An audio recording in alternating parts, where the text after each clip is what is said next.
안녕하십니까. 여러분들의 성공 취업을 도와드리고 실질적인 직무 정보를 드리는 CDC 취업 캠퍼스의 김현빈입니다.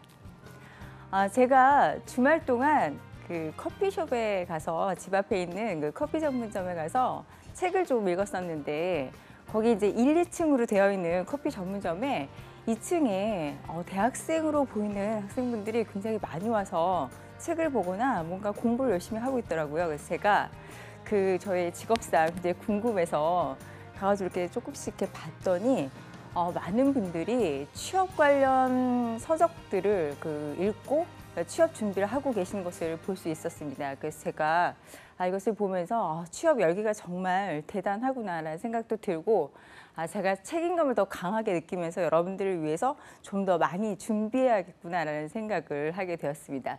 자, 오늘도 여러분들의 성공 취업을 위해서 열심히 달려보도록 하겠습니다. 자, 그러면은 지난번 이제 강의 내용을 간단히 살펴보도록 하겠는데요.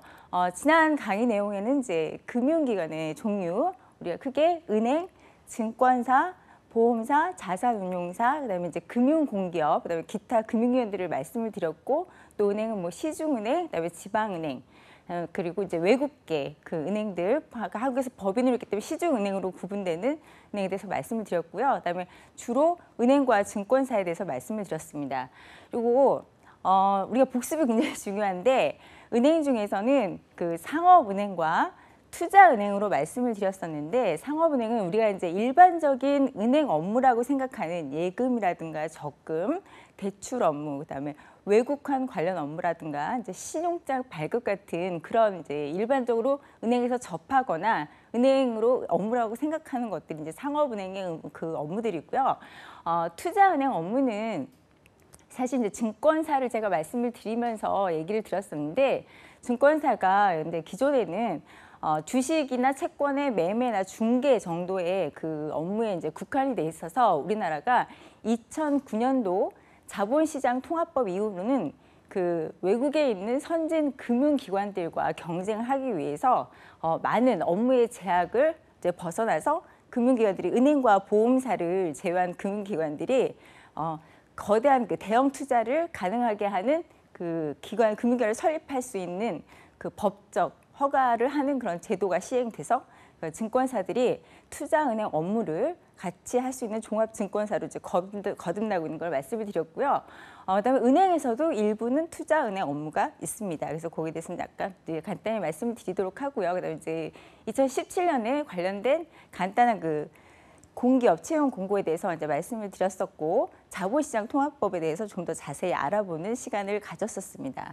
자, 그러면은 이번 주 강의는 그 시중은행에 이제 채용 공고들이 이제 상반기에 일부 있었는데요. 이제 하반기에는 아마 본격적으로 채용 공고가 있을 예정입니다. 그래서 2016년도와 2017년도에 채용 공고를 통해서 은행들이 어떠한 인재를 원하고 있는가와 지금 이제 그 채용하고 있는 직군들이 어떤 것들인가 좀 살펴보도록 하고요. 은행들이 앞으로 어떤 방향으로 그 전략을 짜 나가고 있는가에 대해서 간단히 살펴보도록 하겠습니다. 그리고 아주 중요한 건 이제 이번 주부터 본격적인 직무에 대해서 이제 설명이 들어갈 텐데요. 이번에 영업 직무에 대해서 금융 영업이 과연 무엇이고 어떤 일인가에 대해서 살펴보도록 하겠습니다. 자, 먼저 우리나라 지금 4대 금융지주가 있습니다. 그래서 전번에 시중은행 6개 말씀드렸을 때 그 외국 자본에 의한 2개 시중은행, 한국에서 한국 법인으로 그 시티은행과 SC제일은행을 제외한 그 4대 은행은 그 금융지주 소속인데요. 금융지주는 그 각각 금융기관들을 다 통합해서 그 기관들의 각각 시너지 효과를 노리고 있는 그룹과도 같이 움직이는 그런 상황입니다. 자, 그러면 채용 공고 먼저 국민은행을 한번 살펴보도록 하겠습니다. 자, 국민은행은 2017년도 상반기에 그 연금 계리 전문직과 인프라 금융 쪽의 전문직의 채용이 있었습니다. 계리 쪽은 지금 그 연금 보험인 보험사 관련된 그 상품의 전문 직군이고요. 그다음에 인프라 금융은 제가 아까 이제 투자은행에 대해서 잠깐 설명을 드렸는데 증권사에서 주로 투자은행 업무를 하고 있지만 은행에서도 약간 그 방법은 사실 약간 차이가 있는데 투자 업무를 실제 하고 있습니다. 그래서 그 투자 업무에는 인프라 금융이라든가 구조화 금융을 통한 투자를 통해서 수익을 창출하는 그런 업무인데 지금 그 KB국민은행에서 이번 상반기에 그 인프라 금융 전문직을 채용을 했고요. 이러한 전문직들은 이제 뭐 경력직도 있고 그 관련 자격증을 소지한 그런 자격증을 소지하고 관련 업무를 약간 쌓은 그런 전문직들이 있습니다.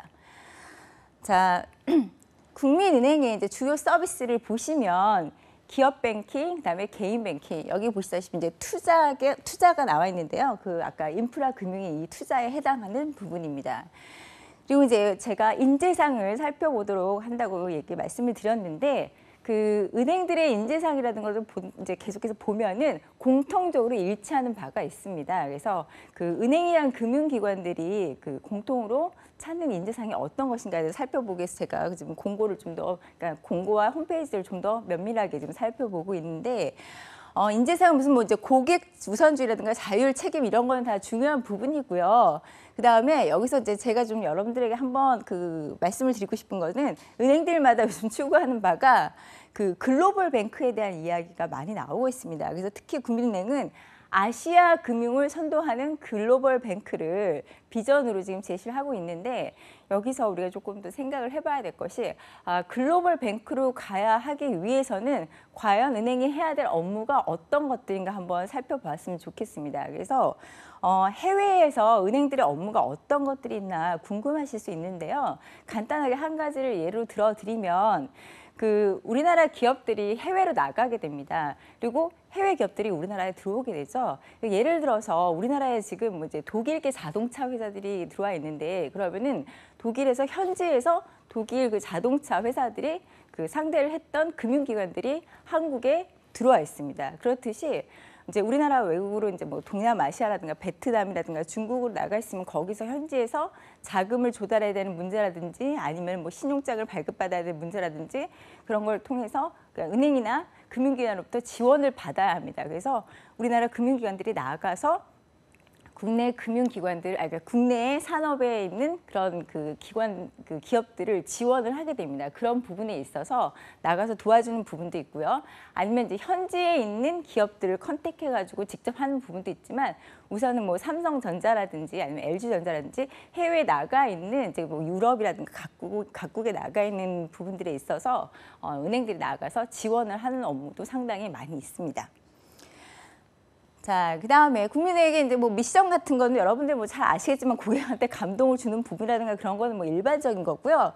여러분 여기서 이제 제가 꼭 한 가지 말씀드리고 싶은 거는 이제 핵심 가치에 있어서 많은 은행들이 이제 고객을 의식한 부분도 있고 실제로 중요한 부분들이 이제 고객 중심으로 간다라는 말을 항상 하고 있는데요. 더불어서 고객 중심으로 가는 거에 있어서 기본으로 항상 전제되는 것이 전문성입니다.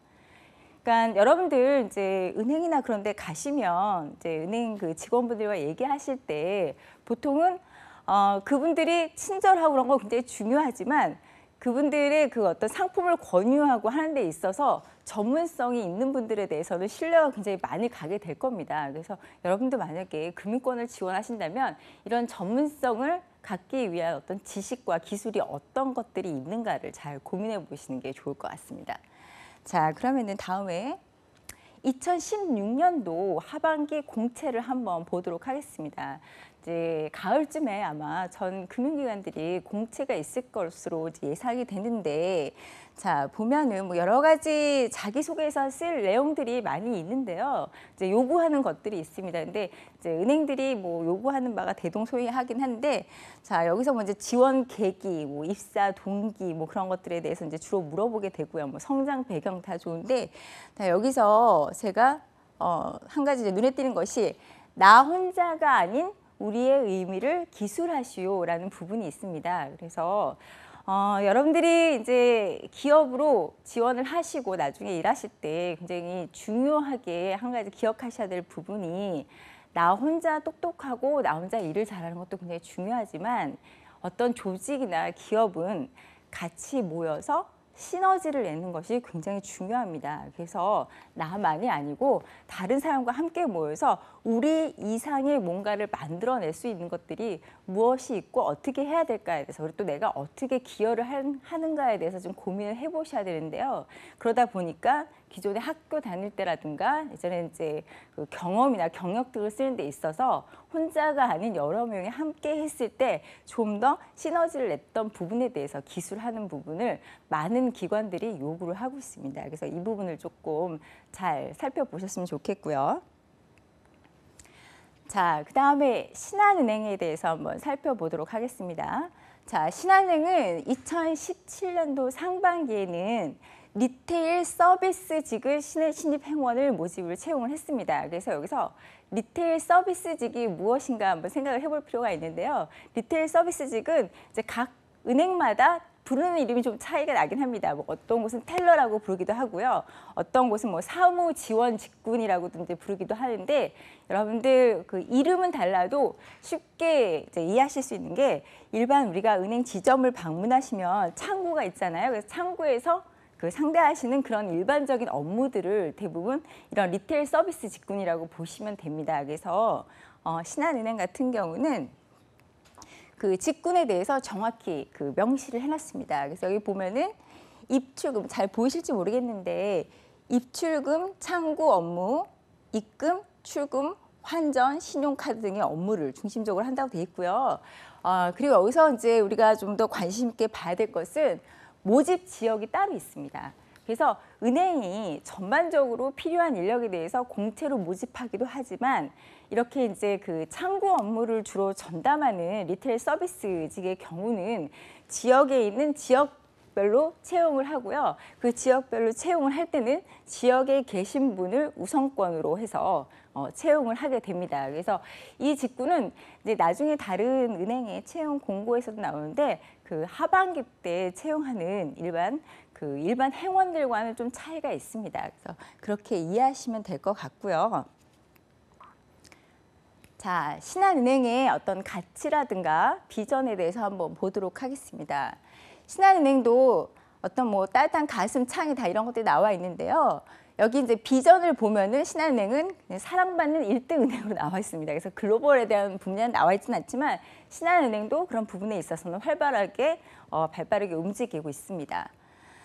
자, 여기서 핵심 가치는요, 그 고객 중심, 뭐 변화 주도 이런 것들이 나와 있는데, 여기서 이제 미션을 한번 저희가 좀 살펴보면은 금융의 힘으로 세상을 이롭게 한다. 제가 전에 한번 얘기를 드렸었는데, 우리가 금융의 기능에 대해서 올바르게 한번 생각을 해봐야 한다고 제가 말씀을 드렸습니다. 그래서 금융은 뭐 다른 산업 분야도 다 다른 것과 연관되어 있지만 특히 혈액 공급과 같은 곳이기 때문에 금융의 순기능을 잘 생각을 해야 되고, 만약에 금융에 있어서 어떤 도덕적 해이라든가 문제가 발생했을 시에는 다른 한 곳에서 일어나는 문제하고는 좀 상당히 다른 큰 충격을 주는 경우가 많고, 실제로 우리가 몇 년 전에 그러한 일들을 우리나라뿐만 아니라 전 세계적으로 한번 겪은 바가 있음을 제가 여러분한테 굉장히 많이 강조를 했습니다. 그리고 신한은행 같은 경우 이제 2016년도 채용 공고인데요. 여러분들 잘 보이실지 모르겠어요. 근데 여기서 이제 뭐 다른 것들은 대부분 성장 과정이라든가 입행 후 이루고 싶은 꿈이라든가 다른 것들 다 비슷합니다. 근데 이제 여기서 희망 직무를 수행하기 위해서 본인이 가지고 있는 역량 2가지를 설명하시오라고 되어 있는데요. 자, 여러분, 역량의 기본 요소는 지식과 기술과 태도입니다. 그래서 만약에 내가 전략에 관련된 역량이 있다 그러면은 전략을 짤 수 있는 어떤 지식이 있어야 되고요.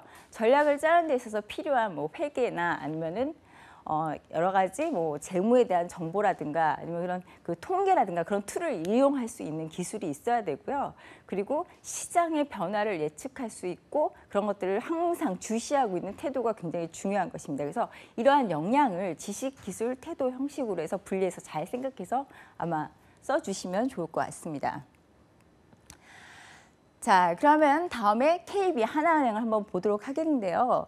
KB 하나은행은 그 KB 예전에 구외환은행과 하나은행이 합병해서 이루어진 은행이고요. KB 하나은행 경우에는 특히 외환은행이 이전에 외환 거래로 시작했던 특수은행으로 일반 시중은행이 되었고 해서 그 외환 거래라든가 해외 지점망이 굉장히 많았던 은행 중에 하나입니다. 그래서 외환은행 같은 경우는 굉장히 그 글로벌 뱅크에 관련된 그 여러 가지 서비스라든가 이런 것들이 많이 구축이 돼 있는 편인데 거기에 맞게 하나은행도 제시하고 있는 비전이 신뢰받고 앞서가는 글로벌 금융 그룹입니다.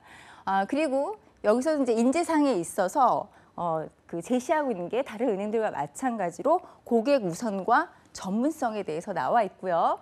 또 주요 서비스에 대해서 말씀을 드리면은 아까 제가 은행 부분에 있어서 그 투자 부분을 말씀을 드렸는데 여기도 이제 투자에 대한 그 소위 말하는 투자은행의 그런 업무들을 일부 하고 있습니다. 보통 투자은행 그 업무를 하고 있는 데들이 은행이 이제 뭐 투자금융부라든가 IB금융본부 해가지고 그 명명하고 있고요. 자, 하나은행 같은 경우에도 뭐 이제 고객 우선에 대해서 얘기를 하고 있는데 핵심 가치 같은 경우에는 여기서도 전문성을 얘기하고 있습니다. 그래서 금융권은 고객을 생각하는 데 있어서 뭐 서비스이기 때문에 상냥함이라든가 친절함이라든가 세밀함이라든가 그런 것들 다 중요하지만 항상 기본 전제는 전문성이 바탕이 돼야 한다는 거를 여러분들께서 잘 주지를 해주셨으면 좋겠습니다.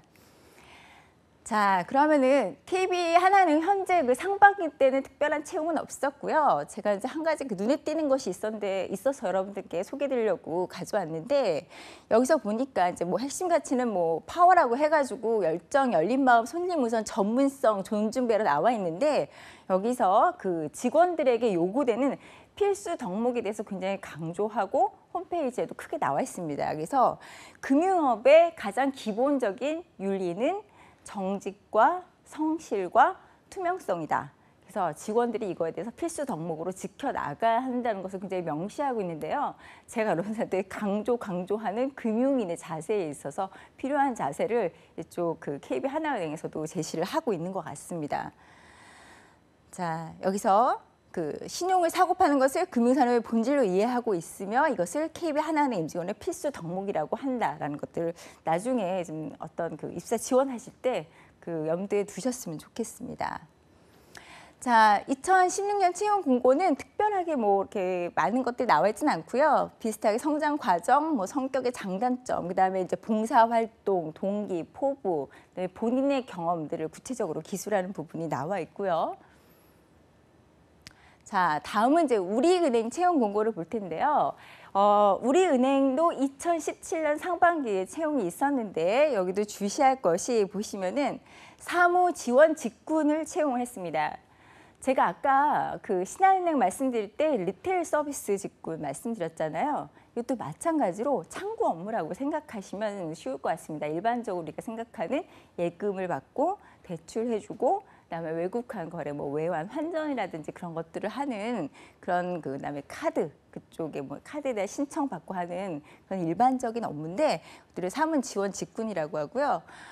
여기서 한 가지 나와 있는 게 채용을 진행하는 일반직 신입 행원과는 다른 직군이다라고 얘기하고 있습니다. 그래서 이게 무엇이냐고 하면은 보통 여러분 이제 은행 같은 데 취업을 하시면은요.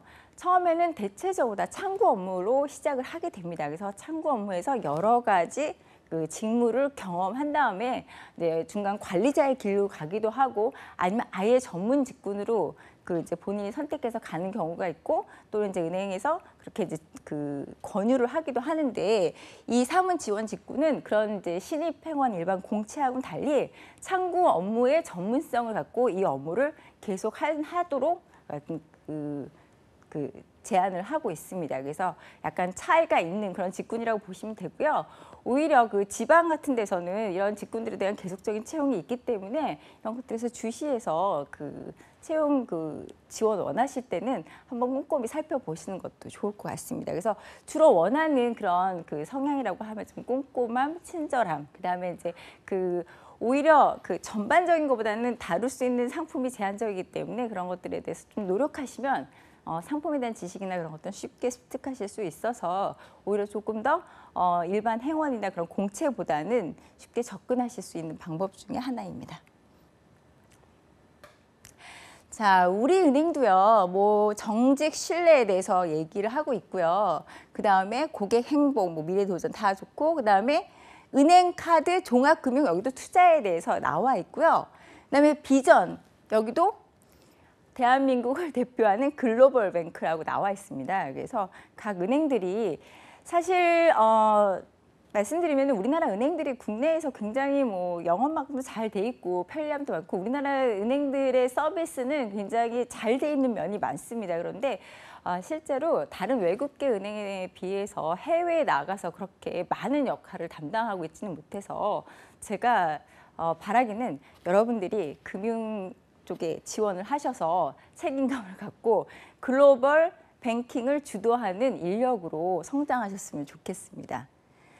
자, 그러면 2016년도 우리은행 하반기 그 공채에 대해서 간단히 살펴보면은요, 뭐 다른 건 지원 동기라든가 비전 다 비슷합니다. 그런데 여기서 조금 주시할 것은 금융업이 경계가 허물어지고 새롭게 변화가 있고 굉장히 빠르게 변하고 있는데 어떻게 대처할 것인가에 대해서 기술하라고 이제 써 있습니다. 그래서 아시다시피 그 4월 3일 날 그 인터넷 전문 은행이 출범을 했었죠. 그런 전체적인 변화라든지 요즘 금융권의 변화가 사실 많은 분들이 그 정신 없다고 말씀하실 정도로 혼란을 가중시키고 있습니다. 그래서 이런 상황에서 그 금융이 어떻게 발전하고 또 어떤 역할을 앞으로 담당하게 될 것인가를 여러분들이 조금 생각을 해보시는 계기를 가졌으면 좋겠습니다.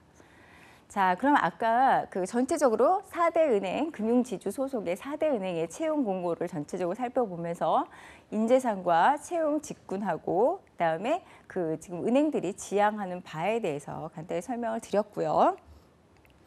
자, 그럼 이제 본격적으로 직무에 대해서 설명을 드리도록 하겠습니다. 그래서 금융 영업이 무엇인가에 대해서 오늘 설명을 드리도록 할 텐데요. 여러분들 금융 영업이 무엇인가에 대해서 설명을 드리기 전에 여러분들께 이제 한번 꼭 그 제가 여쭤보고 싶은 게 여러분들 영업에 있어서 가장 필요한 부분이 어떤 부분일까요? 대부분 이제 영업하면 생각하시는 게 그 어떤 친절함이라든가 친근감이라든가 이제 그런 부분을 굉장히 많이 생각을 하세요. 그리고 그것도 사실입니다. 왜냐하면은 영업이라는 게 단순히 물건을 판매하는 게 아니라 어떤 사람과 사람과서 신뢰를 바탕으로 가는 부분이기 때문에 지속적인 영업을 위해서 영업의 활동을 위해서는 굉장히 그런 친근감이나 친밀감 굉장히 중요한 부분의 하나인데 제가 여러분들에게 꼭 영업 부분을 지원하시는 분들에게 있어서는 두 가지를 더불어서 말씀을 드리고 싶어요. 이거는 이제 은행 쪽도 그렇고 금융 쪽도 그렇고 이제 일반 다른 기술 영업에 있어서도 그런데요. 이 소통, 커뮤니케이션 능력이 상당히 중요합니다. 근데 우리가 이제 그 커뮤니케이션 능력이라고 하면 대부분의 사람들이 이제 이해를 하기에 조금 친절하고 말 잘하고 가서 먼저 말 쉽게 걸고 하는 그런 쪽을 많이 생각을 하시는 것 같아요. 근데 그거보다는 소통에 있어서 가장 중요한 거는 상대방의 이야기를 들었을 때 정말 제대로 잘 이해하는가입니다. 그래서 영업을 나갔을 때 중요한 거는 물론 다가갈 수 있는 용기와 그런 친근감, 친밀함 상당히 중요하지만 이렇게 어떤 남의 이야기를 제대로 들어서 이해하지 못하면은 사실 영업을 하기에는 상당히 어렵습니다.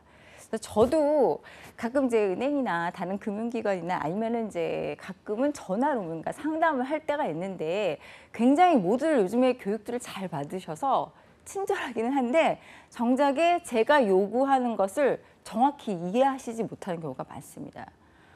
놀라운 거는 어느 기업이나 아니면 또 이제 지원하는데 어떤 필요한 그런 능력이라든가에 대해서 의사소통 능력, 소통 능력에 대해서 계속 강조하고 있음에도 불구하고 그리고 또 많은 학생들이 지원 저에게 쓰기를 본인은 의사소통 능력이 뛰어나고 소통을 하고 있다. 그리고 공감하고 있다고 말씀하시지만 정말 누구의 이야기를 들었을 때 이 사람이 진정 원하는 바가 무엇인가 하는 이해 능력이 높은 분들은 생각보다 많지 않은 것 같아요.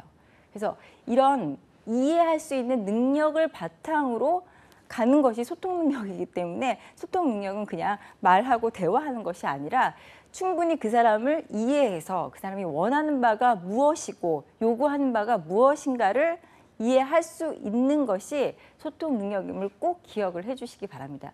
그래서 제가 얼마 전에 이제 그 어느 기업의 대표님을 만나서 말씀하시는데 본인은 물론 이제 자기네 그 업무가 굉장히 공학도 출신들이 와서 잘하는 업무긴 하지만 이번에는 국문학과생을 뽑았다고 하시더라고요. 그래서 그 이유가 이야기를 해보니까 남의 이야기를 굉장히 정확히 잘 듣고 잘 이해하는 그런 능력이 소통 능력이 굉장히 뛰어나더라. 근데 어차피 와서 전문적인 기술이야 와가지고 몇 달간 훈련을 시키면은 할 수 있고 그리고 이제 그 다른 뭐 대학을 나왔으면 충분히 할 수 있는 일이기 때문에 의외로 와가지고 소통 능력이 뛰어난 사람들이 일을 더 잘할 수 있고 관리자로서 성장할 수 있다. 그래서 본인은 이제 국문학과생을 뽑았다고 얘기하셔가지고 제가 되게 기억에 남는 그 이야기였습니다. 그래서 여러분들에게 꼭 얘기해 드려야겠다고 생각을 했었고요.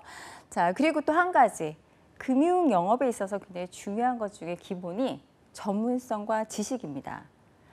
특히 금융 쪽은 와서 상담을 받을 때나 할 때 항상 금융 상품에 대한 정확한 지식을 전달받기를 모든 고객들이 원하고 있습니다. 그래서 영업을 잘한다는 것은 나가서 사람들하고 쉽게 친해지고 이야기를 잘하는 것뿐만 아니라 우리가 파는 상품에 대해서 어떤 장점이 있고 그 또 고객에게 특히 어떠한 역할을 해줄 수 있는지를 정확히 알고 있어야 되고 심지어는 다른 금융상품과 비교를 할 수 있는 지식이 바탕으로 된 전문성이 상당히 중요합니다. 그래서 여러분들 영업을 하실 때는 아까 제가 말씀드린 소통 능력, 그러니까 이해를 바탕으로 한 소통 능력과 그다음에 그 본인의 상품에 대해서 정확히 알고 있는 그리고 시장에 대해서 미리 파악을 할 수 있는 그런 전문성을 기본으로 한다는 걸 꼭 기억을 해주셨으면 좋겠습니다.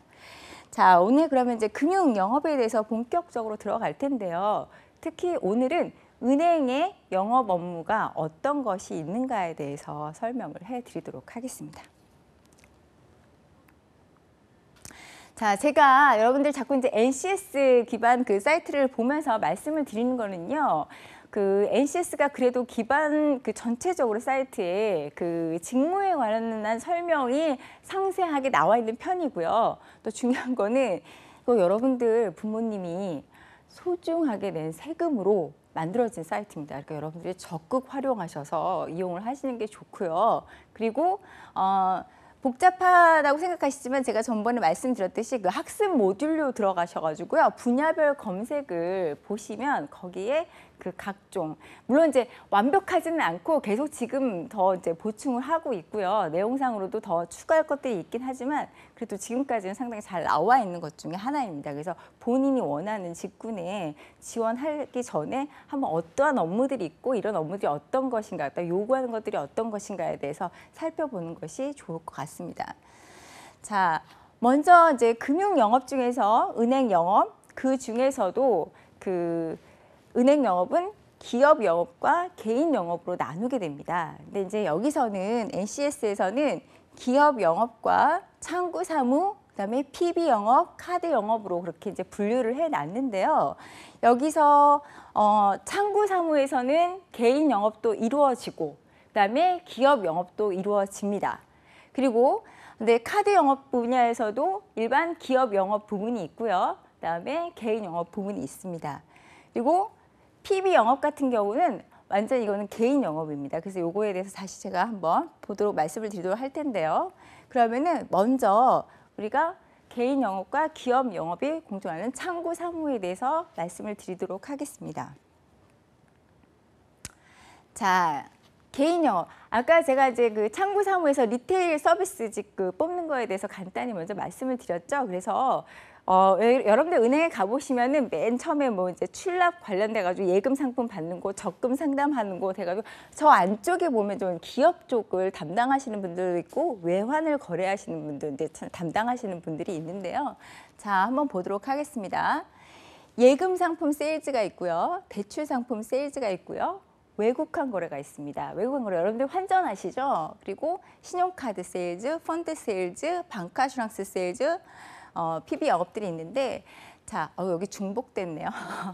자, 예금 상품 세일즈는 여러분들 이제 만약에 은행에 가시면 만약에 이제 취업을 하셨어요. 취업을 하셔가지고 첫 월급을 타셔가지고 내가 예금을 하나 들고 싶다. 그러면은 이제 은행에 갑니다.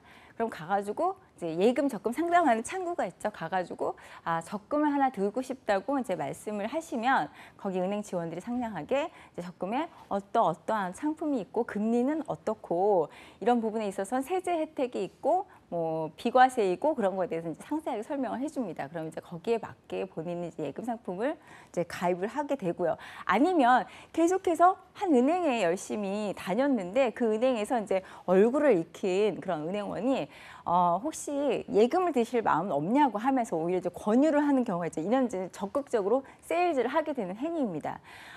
그다음에 이제 대출 상품 세일즈. 여러분들 학자금을 대출받는 경우도 있고요. 그다음에 나중에 이제 부모님들로부터 독립하실 때 이제 전세 자금을 대출받는 경우도 있고요.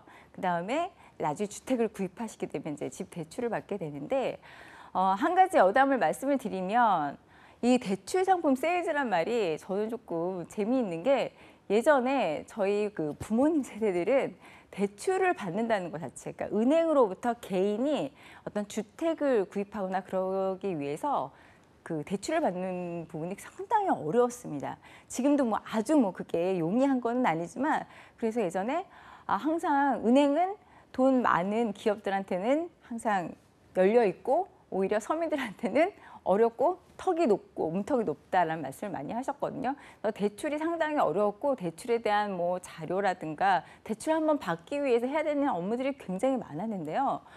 제가 보니까 어느 순간부터 대출을 받으라고 은행에서 오히려 연락이 오는 경우가 많은 거예요. 그래서 이게 왜 그럴까 하고 생각을 해보니까 기본적으로 이제 은행들이 많이 생기기도 했고, 그다음에 또 외국계 은행도 들어오면서 경쟁도 이제 커졌고, 그리고 이게 중요한 거는 여러분들 예금은 은행 입장에서는 빚입니다. 그러니까 뭔가 이거에 대한 이자를 지급해줘야 되는 채무가 되는 거고요. 대출 상품이야말로 은행이 서민들한테 대출을 해주면서 수익을 올릴 수 있는 수익원이거든요. 그래서 지금 우리나라가 이제 저금리로 돌입했다고 하는데, 그러니까 금리 차이가 점점, 그러니까 예대 마진이라고 하죠. 예금과 대출의 그 차이가 크지 않다 보니까 수익성이 어려움을 겪다 보니까 대출을 늘려서 양을 늘려서 수익을 이제 회복하려는 그런 부분이 있습니다. 그래서 대출 받으라고 이제 연락들이 오는데 그래서 제가 참 세상이 많이 변해가는구나라는 생각을 많이 하게 됩니다. 그래서 여러분들 이제 나중에 대출을 하러 가실 때 이제 은행에서 하면 이제 여러 가지 상담을 하시게 되는데 중요한 건 대출을 받으시려면 그만한 신용이 갖추어져 있어야 됩니다. 신용이 갖추어졌다는 건 여러 가지 있겠지만 고정적인 수입이 있어서 내가 대출을 이자와 함께 갚아 나갈 수 있는 능력이 되느냐를 은행에서는 상당히 꼼꼼하게 확인하게 됩니다. 자, 그 다음에 외국환 거래는요. 여러분들 이제 해외여행 나가시면 해외여행 나가시기 전에 환전하시죠. 환전하는 부분이 이제 외국환 거래 하나고요. 또 하나는 여러분들 이제 부모님께서 이제 여러분들이 해외 연수를 갔다거나 아니면 잠시 이제 교환학생으로 갔다거나 아니면 아예 또 유학 갔다거나 그럼 이제 송금하시는데 그런 송금이 개인 영업에 있어서 이제 외국환 거래입니다. 그래서 은행이 예대 마진으로 예금과 대출 부분에 있어서 그 폭이 크지만 이 외국환 거래로 오는 수익이 상당히 큽니다. 그래서 이 수익 관련해서 그 은행들이 경쟁적으로 외국환 거래를 많이 하려고 하고 있고 외국환 거래는 종류가 상당히 많습니다. 그래서 이 외국환 거래 관련한 부분들을 조금 찾아보시는 것도 좋을 것 같습니다. 그다음에 이제 신용카드. 여러분들 이제 은행에 가시면은 뭐 예금, 적금 다 권유하신 다음에 이제 신용카드 가입하시라고 이제 그럴 텐데 뭐 직업이 있는 분들이라든가 그런 분들 해가지고 이제 물론 이제 카드는 카드사가 별도로 있습니다. 근데 우리나라의 4대 금융지주에 소속돼 있는 은행들이 각각의 다 카드사를 소유하고 있습니다. 그래서 카드사에서 직접 영업을 하기도 하지만 모든 카드사의 그런 영업을 카드사를 찾아다니면서 고객들이 직접 업무하기에는 어려운 점이 있다 보니까 은행을 통해서 제가 예전에 말씀을 드렸는데 은행이 창고 역할, 돈의 창고 역할도 하고 다른 금융기관과의 창구 역할도 한다고 했는데 이렇게 카드사의 업무들을 볼 수 있도록 하고 있고 그다음에 카드 권유를 제한을 하기도 합니다. 자, 그리고 은행에 이제 가서 적금을 가입했는데 왠지 단기 적금으로, 그러니까 1년, 2년 차 이제 적금을 하는 걸로는 자기 미래가 이제 불안한 것 같아요. 그래서 나는 이제 장기 적금을 좀 들고 싶다. 내가 한 10년 후, 15년 후 그런 걸 들고 싶다. 그러면은 여러분들 10년 후나 그런 장기 적금 상품들은 비과세 상품들이 많습니다. 그래서 여러분한테도 유리한 점이 많은데요. 그런 것들은 대부분 다 그 보험사와 연계되어 있는 방카슈랑스 제품들, 그 상품들이 많습니다. 그래서 은행에서 그 적금을 가입해서 보니까 나중에 약관이 오는데 뭐 한화생명이다라든가 아니면 삼성생명이라든가 그런 거는 방카슈랑스 업무로서 보험사와 연계해서 그 상품을 파는 거기 때문에요. 여기서 이 상품을 파시는 창구의 업무를 하시는 분들은 보험 상품을 팔 수 있는 자격증을 모두 취득하게 합니다. 기본적으로. 예. 그래서 그거에 대해서 그 기억하시는 게 좋을 것 같고요. 그다음에 이제 펀드 세일즈가 있는데요. 펀드 같은 경우는 그 전에도 말씀드렸지만 이제 그 자산 운용사에서 주식이나 채권이나 대체 투자를 통해서 이제 수익을 내는 펀드를 이제 은행에서 또 판매를 합니다. 자, 이게 그 은행에서 하는 그 개인 영업, 예금 상품, 대출, 외국환 거래, 신용카드, 펀드, 방카슈랑스 업무였고요. 자, 우리가 여기서 마지막으로 이제 PB 영업을 보도록 하겠는데요. 자, PB 영업이라는 거는 그 예전에는 그냥 개인 관련해서 그 창구에서 간단하게 업무를 했었습니다. 그랬는데 점점 자산이 늘어나는 개인들이 많다 보니까 그 개인들의 자산을 좀 더 효율적으로 하나의 적금 상품만 가입시키는 것이 아니라 좀 더 다각적으로 여러 가지를 가입시켜서 그 운영할 수 있도록 그 짜임새 있게 제안해주는 전문가 집단을 만들기 시작했는데 그것들을 프라이빗 뱅커라고 해서 PB라고 합니다. 그래서 은행들에서 PB들은 전문적으로 따로 교육을 시키기도 하는데요. 여러분들 한 가지 재밌는 걸 말씀을 드리면요. 여러분들 뭐 그 축구 선수로 유명한 굉장히 잘생긴 그 호날두라는 그 축구 선수가 있죠. 그 포르투갈 선수인 걸로 알고 있는데 그 호날두의 개인 재산이 굉장히 크다고 제가 들었습니다. 그래서 호날두 같은 그런 축구 선수나 아니면 유명한 가수나 연예인들은 각각 그분들의 재산을 관리해주는 이 PB분들이 계십니다.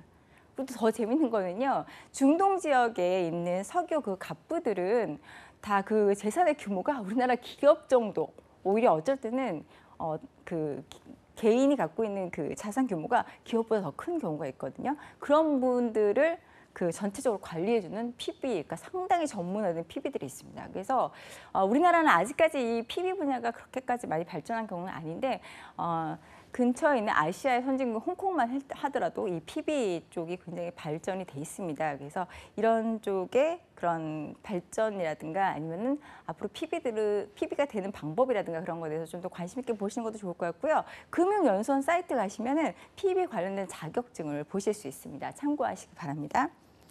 자, 그러면은 제가 이거 PB 말씀드렸죠. 그래서 고객을 창출하고 상담하고 그래서 자산을 투자 설계하고 그래서 훨씬 더 보험 상품도 잘 알아야 되고 그다음에 펀드도 잘 알아야 되고 예금 상품의 뭐 금리라든가 증권사 상품 그리고 해외 증권 투자하는 방법이라든가 상당히 많은 지식을 갖고 계신 분들이 PB입니다. 그래서 PB들의 전문 지식이 점점 더 많이 요구되고 있습니다. 자, 그러면은 카드 영업에 대해서 간단히 말씀을 드리도록 할게요. 카드 영업은 물론 제가 아까 말씀드렸지만 카드사에서 하는 것이긴 한데 은행에서 같이 제휴해서 하고 있습니다. 그래서 카드사의 기업 부문과 개인 부문이 있어서 제가 이걸 갖고 와서 여러분들한테 말씀을 드리려고 준비해 왔는데요. 개인 영업은 쉽게 말씀드리면은 여러분들 개인한테 카드를 가입시키고 하는 것들이고요.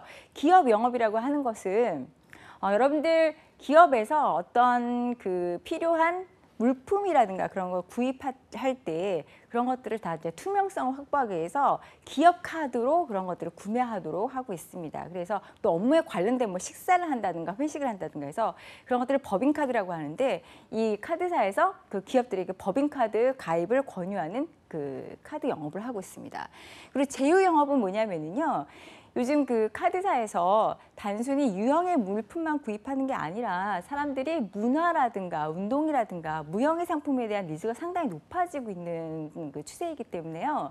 그런 어떤 그 리조트라든가 아니면 공연장이라든가 어떤 그 교보문고나 그런 그 큰 도서 그 기업이라든가 그런 것들하고 제휴해서 계속해서 포인트를 쌓으면 더 많은 혜택을 줄 수 있도록 하고 고객이 어떠한 것들을 좋아하는지 데이터를 또 분석할 수 있는, 데이터를 가지고 분석할 수 있는 기반을 마련하고 있는데요. 그런 것들을 이제 제휴 영업이라고 합니다. 그래서 뭐 또 회원 마케팅도 하고, 가맹점 마케팅은 여러분들이 카드를 가지고 쓰실 때 카드에 가맹점이 돼 있어야지 그 카드를 사용하실 수 있잖아요. 그래서 그 카드를 가지고 어느 곳에서나 쉽게 쓸 수 있게끔 카드 회사가 가게나 그런 이제 상점들을 돌아다니면서 카드 가맹점으로서 영업을 하도록 영업 활동을 하고 있습니다. 그래서 그런 거라고 생각을 하시면 되고요. 그다음에 뭐 고객 상담, 심사 관리 그런 것들이 있는데, 심사 관리는 기업도 마찬가지고 그다음에 개인도 마찬가지고, 그 카드를 사용한 다음에 카드는 그러니까 한 달 정도를 외상을 하는 거잖아요. 나중에 한 달 후에 갚을 수 있는 능력을 보게 되는데, 이것들이 바로 다 심사를 통해서 카드를 발급하느냐 아니냐를 심사하고 있습니다. 그다음에 여러분들 여기서 이제 국내 정상관리, 국제 정상관리는요. 정상관리라는 거는 여러분들 마지막에 여러분들 명세서 받으시죠? 명세서 받으시는 거라고 생각하시면 되고요. 국제 정상 관리는 해외에서 쓰신 물품을 관리하시는 거면 청구 받게 되시는 건데, 해외에서 쓰시는 거는 여러분들 환율의 변화를 조금 신경 쓰셔야 됩니다. 정산하는 시점에 환율을 적용받기 때문에 구매가 아니라 정산 시점에서 적용받는다는 것을 좀 참고하시기 바랍니다. 제가 영업 분야가 너무 방대하게 많다 보니까 오늘은 개인 영업 분야하고 카드 영업 분야만 일부 말씀을 드렸는데요. 다음에는 기업 영업 분야에 대해서 좀 더 상세히 말씀을 드리도록 하겠습니다. 다음에는 더 좋은 정보 가지고 여러분들 찾아뵙도록 하겠습니다. 감사합니다.